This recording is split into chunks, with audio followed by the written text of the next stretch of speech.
നിങ്ങൾ കാര്യം അറിഞ്ഞായിരുന്നോ? എന്തിനാ നിങ്ങൾ കാര്യമൊന്നും അറിഞ്ഞില്ലേ? ഇല്ല. മുട്ട കോമഡി കിടന്ന്. എന്ത് കോമഡി? നീ കാര്യം പറയണ. നമ്മൾ രാജേഷ് മരിച്ചില്ലേ? ഓ, അന്ന് നിങ്ങളെ ആളിയായി ഫാസി അവിടെ വന്നിരുന്നു. ഞാനന്ന് ഡ്യൂട്ടിയിലായിരുന്നടാ. അതാണ് നീ എന്നെ കാണാത്തവിടെ. അത് തന്നെ നിങ്ങൾ അന്നവിടെ കാണാത്തത്.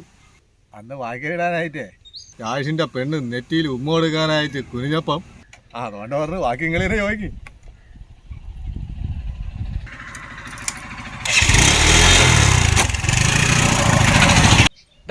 പറഞ്ഞിട്ട് പോടാ. നില്ല നില്ല നില്ല ഇനി വാ, ഓടരുത്. ഓടല് നില്ല പാസി. എന്തര് നീ വാടാ. ഓടരുത് പാസി, ഓടരുത്. നീ വാ. വാടാ ചേട്ടാ. പിന്നെ ചേട്ടാ വന്നില്ല നിന്നെ അടിക്കും. പട്ടി വരും. ഇല്ല നിന്നെ അടിക്കുക. പാസി, ഇത് എന്തൊരു കഷ്ടം. എന്തിനാണ് കുഴപ്പം? നീ കാര്യം പറ. ഇങ്ങോട്ട് വാ, ഒരു കാര്യം ചോദിക്കട്ടെ. ഞാൻ അങ്ങോട്ട് വന്നാൽ നീ എന്നെ അടിക്കും. അറിയാലോ. അടിക്കും, എനിക്കത് നന്നായിട്ട് അറിയാം. നീ അവിടെ പറഞ്ഞാൽ മതി. എടാ നീ ഇങ്ങനെ വാ, നിന്നെ അടിക്കണം. നീ വാ. നീ ഒരു കാര്യം ചെയ്യ്, പകുതി വരെ വാ. പകുതി വരെ വാ. ഇവിടെ നിന്ന് പകുതി ഞാൻ ദൂരം വരാം. പിന്നെ അവൻ വിളിക്കുന്നിടത്ത് ഞാൻ ചെല്ലണം. എടാ നിനക്ക് നാണം കൊണ്ടാടാ, കണ്ണു കൊണ്ടുവരുന്ന കടി വാങ്ങിക്കേ. എന്ത് സത്യാവസ്ഥ?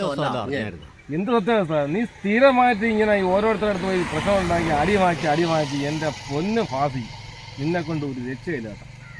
എനിക്ക് അടിയിട്ട പ്രധാന കാരണമേ നിന്റെ പെങ്ങളെന്ന് പറഞ്ഞ ഒരു നാറി, ഒരു താടക എന്റെ വീട്ടിൽ ഇരിപ്പുണ്ട്. അവളാണ് എനിക്ക് ഇങ്ങനെ അടി വാങ്ങിച്ചു തരുന്നത് മുഴുവൻ. അവളെന്ത് ചെയ്യടാ? നിനക്കറിയാമോ? അന്ന് ആ തെക്കടുത്ത് രാജേഷിന്റെ വീട്ടിൽ കിടന്ന പ്രശ്നം, അവളെ എന്റെ മൊബൈലിൽ കിടന്ന റിംഗ് ടോൺ അങ്ങ് മാറ്റിക്കളഞ്ഞു. റിംഗ് ടോണും അടിയും തമ്മിൽ എന്താണ് ബന്ധം? അതുണ്ടടേ, അത് ഞാൻ പറഞ്ഞു തരാം. ആ രാജേഷ് മരിച്ചില്ലേ, അന്ന് കാലത്ത് ഞാൻ അവന്റെ വീട്ടിൽ പോയി. വീട്ടിൽ ചെന്നിട്ട് ഞാൻ കുറച്ചു നേരമൊക്കെ അവിടെ ചെന്ന് കറങ്ങിയൊക്കെ നിന്നിട്ട് തിരിച്ച് ഞാൻ എന്റെ വീട്ടിലോട്ട് പോയി. വീട്ടിൽ പോയ സമയത്ത് തന്നെയാണ് ഇവൾ ഈ ചെറ്റത്തരം കാണിച്ചത്. നിന്റെ പെങ്ങള് ഞാൻ അതിന്റെ റൂട്ട് ഞാൻ പറഞ്ഞു തരട്ടെ. അങ്ങനെ ഞാൻ അവിടെ ചെന്നപ്പോഴത്തേക്ക് രണ്ടാമത് ഞാൻ ചെന്നപ്പോൾ അത് വായ്ക്കരി എല്ലാം ഇടാനുള്ള സെറ്റപ്പ് എല്ലാം നടക്കുകയാണ്. എന്റെ പെണ്ണും പിള്ള വായിൽ ഇങ്ങനെ വെള്ളമൊക്കെ ഒഴിച്ചു കൊടുക്കൽ, ഇങ്ങനെ വെള്ളം ഒഴിച്ചു കൊടുത്ത് തുമ്പപ്പൂവൊക്കെ ഇങ്ങനെ വെച്ച് വെള്ളം ഒഴിച്ചു കൊടുത്തിട്ട് എവളിങ്ങനെ ഉമ്മ വയ്ക്കാനായിട്ട് ഇങ്ങനെ പോയതും യാതാ ഒരു കാലമാണ് എൻ്റെ മൊബൈലിലൊരു വിളി വിളിച്ചപ്പോൾ അത് കേട്ടത് മാത്രമേ എനിക്ക് ഓർമ്മയുള്ളൂ. പിന്നെ എന്തൊക്കെ നടന്നെന്ന് എനിക്ക് പോലും അറിഞ്ഞുകൂടാ. നിനക്കറിയാലോ രാജേഷും ഞാനും തമ്മിലുള്ള പ്രശ്നങ്ങൾ. നമ്മൾ എവിടെ വെച്ച് കണ്ടാലും അടി പോകും. നിങ്ങൾ വലിയ കൂട്ടല്ലേ? അത് പണ്ട്. അതിന് ശേഷം ഉടക്കായി നിന്റെ പെങ്ങളെ വിളിച്ചിട്ട് പോയത് തന്നെ ഈ പ്രശ്നമായത്. അങ്ങനെ പിന്നെ ഇതാകെ പ്രശ്നമായി.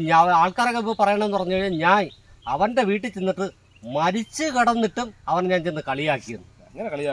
അതല്ലേ. അപ്പൊ നിന്റെ പെങ്ങള് താടകയാണ്, എന്റെ ഭാര്യയാണ്. അവന്റെ ഒരു പെങ്ങള്. നീ ആ മൊബൈൽ ആ പാട്ട് അത് കേൾക്കാൻ അറിയാലോ എന്താണ് ഇതിനകത്തുള്ള സംഭവം.